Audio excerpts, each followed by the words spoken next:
pas envie de la voir nue, et même habillée non plus. Je suis une bille ou un héron, moi un lapin qui sous son poisson. Et on comprend plus bien, et on comprend plus bien. C'est le grand cactus de parodie de Christine and the Queen et de Indochine, fait par un groupe belge, un groupe d'humoristes belges très drôle. Alors écoutez, on va vous parler d'une histoire d'amour. D'une histoire d'amour intéressante parce qu'elle est spécifique. On va parler de Matteo et de Victoire, pardon, pas Matteo, Voilà. C'était en février 2023, il y a 1 an et demi. Matteo est un homme né femme. Il a accouché de la petite Ava le 19 février 2023 à Bourges. Sa compagne, la compagne de Matteo, Victoire, elle est une femme née homme. Voilà. C'est-à-dire que c'est le couple transgenre par excellence qui a donné naissance à une petite fille, une première en France. Donc Matteo a accouché d'Ava. Je rappelle que Matteo est femme, elle est encore femme puisqu'elle a pu accoucher d'Ava, même si elle se considère comme homme, très bien. Et sa compagne Victoire, née homme mais femme à l'état civil, était à côté pour assister à l'heureux événement. Mais alors, à un moment donné, ils ont fait ce qu'il fallait. Les deux parents ont tout de suspendu leurs traitements hormonaux pour donner naissance à leur petite fille, qui sera leur unique enfant. Victoire a notamment remis à plus tard les interventions chirurgicales nécessaires pour achever sa transition. Victoire, donc, si vous voulez, qui est née homme, mais qui se considère comme femme à l'état civil, eh bien, elle a évidemment retardé, elle a retardé ceci, alors que Matteo, lui, je rappelle, qui est né femme, mais qui doit faire, effectivement, qui ne peut pas faire les interventions chirurgicales nécessaires, sinon elle n'aurait pas pu accoucher. Voilà, et Matteo, donc, suit un parcours gynécologique dur physiquement et psychologiquement. Alors, ils ont demandé quelque chose, ils n'ont pas eu gain de cause au départ, mais ils l'ont eu après. Écoutez, c'était dans Zone Interdite, le 24 novembre dernier, sur les nouveaux modèles familiaux. Écoutez la confession de Matteo. Matteo et Victoire sont en guerre contre leur mutuelle. Oui, bonjour madame. Je vous appelle car j'ai accouché le 19 février. Du coup, j'ai eu une facture et j'aimerais savoir si cette facture a été prise en charge. D'accord. Donc, vous avez accouché. Oui, c'est ça. Un homme qui accouche, c'est tellement impensable pour ses interlocuteurs que Matteo n'a toujours pas réussi à se faire rembourser ses frais d'hospitalisation. Étant homme transgenre, la mutuelle me disait que je ne pouvais pas bénéficier de frais maternité, de remboursement de frais maternité. Quand vous venez de sortir de l'hôpital, on vous demande de faire une demande de prise en charge. Je l'ai faite la demande de prise en charge. Sauf que comme je suis un homme, la dame qui devait me rappeler ne m'a jamais rappelé. Elle m'a dit qu'elle transmettait au service concerné. Après des semaines de discussions ubuesques, il va finalement obtenir gain de cause. Je vous rassure, donc la prise en charge a bien été faite par l'hôpital. Vraiment après oui, c'est pas normal. Effectivement. Mais là, ça a été réglé. D'accord, très bien. Je vous remercie madame.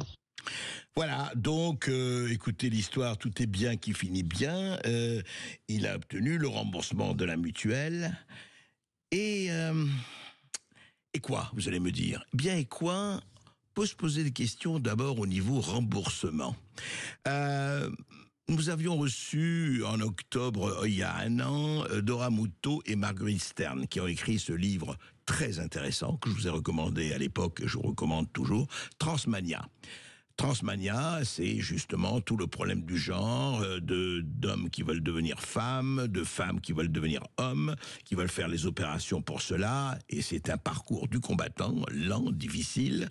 Et voilà, ça va justement qu'aujourd'hui, on a des hommes, des hommes qui se considèrent comme des femmes, et des femmes qui se considèrent comme un homme, des hommes, et c'est elle qui accouche parce qu'elle est encore femme. Et simplement, les opérations de transformation, parce que là, ils ont arrêté comme c'est Mathéo et Victoire, parce qu'ils voulaient un enfant, ils ont arrêté les opérations de transformation, les traitements hormonaux et chirurgicaux et autres. Et au fond, on s'est demandé aussi, c'est quoi ça? Et on a demandé à Dora Muto et à Marguerite Stern, dans l'émission que j'avais faite il y a quelques mois. Écoutez, c'est très intéressant. Mais je veux savoir, au fond, qu'est-ce que ça coûte une transition? Aujourd'hui, je veux transitionner, ça coûte quoi? Alors, ça coûte plus cher quand on est un homme qui veut devenir une femme.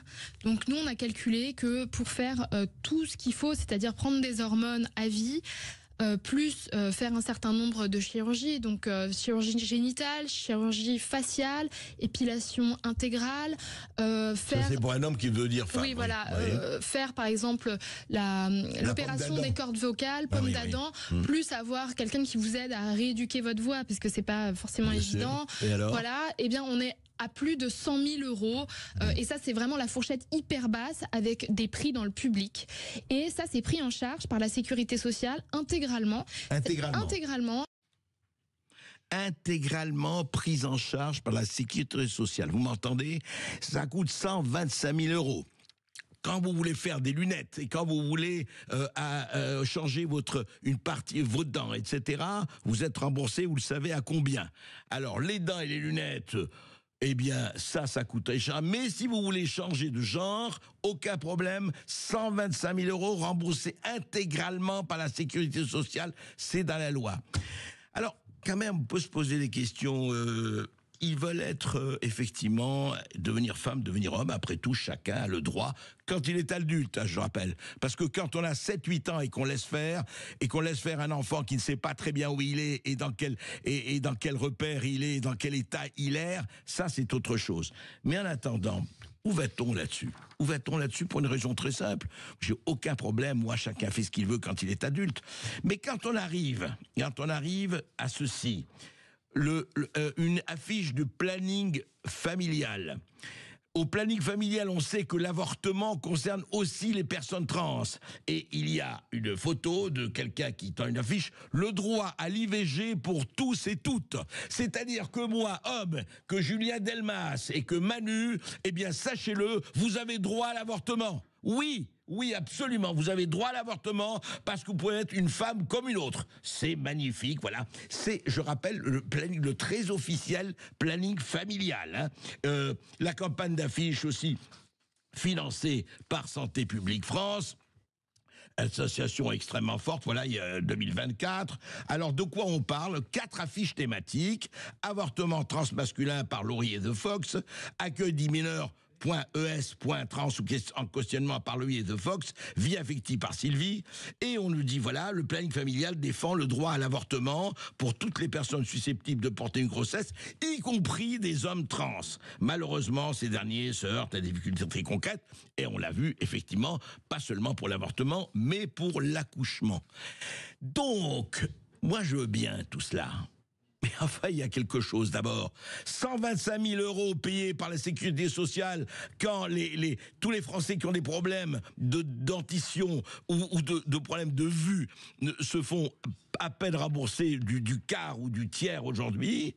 Ça, c'est une chose. Deuxièmement, le planning familial qui nous dit oui, les hommes peuvent devenir enceintes. Attendez, vous allez arrêter un tout petit peu là. C'est-à-dire que Mathéo et Victoire, ok, mais c'est un homme, puisque tant qu'il n'a pas fait sa transition et qu'il n'a pas fait ses transformations chirurgicales et hormonaux, c'est un homme. Et même chose pour Victoire. Il faut arrêter de se raconter des histoires. Après, il dit on a accouché, mais ils auraient accouché aussi si Mathéo était resté femme et Victoire était resté homme. Qu'est-ce que c'est, ou le contraire, pardon. Mais qu'est-ce que ça veut dire, ça? Qu'est-ce que ça veut dire? Et je crois qu'il y a un vrai problème. Que quand on sait que J.K. Rowling, l'auteur de Harry Potter, vous savez qu'elle a été vitupérée, censurée, persécutée, parce qu'elle a dit, vous savez, je crois qu'un homme est un homme et une femme est une femme. Ah non. Mais vous rigolez quoi? On peut plus dire ça. Ça n'a pas de sens. Enfin, vous êtes vraiment réactionnaire. Mais je ne sais pas, vous êtes d'un archaïsme et d'un conservatisme qui fait peur. Un homme est un homme et une femme est une femme. Mais ça n'existe pas. Ça, c'est fini. Maintenant, on fait ce qu'on veut. D'accord. Mais à quel prix? Et pour qui? Et pourquoi? Et à quelles conséquences? Franchement, moi je veux bien que chacun fasse ce qu'il veut, mais qu'il n'essaie pas d'imposer ses normes aux autres et qu'il n'essaie pas d'imposer effectivement son espace. Et là, quand on dit qu'un homme peut tomber enceinte, on sait qu'on dit une connerie, on le sait, mais on le fait quand même.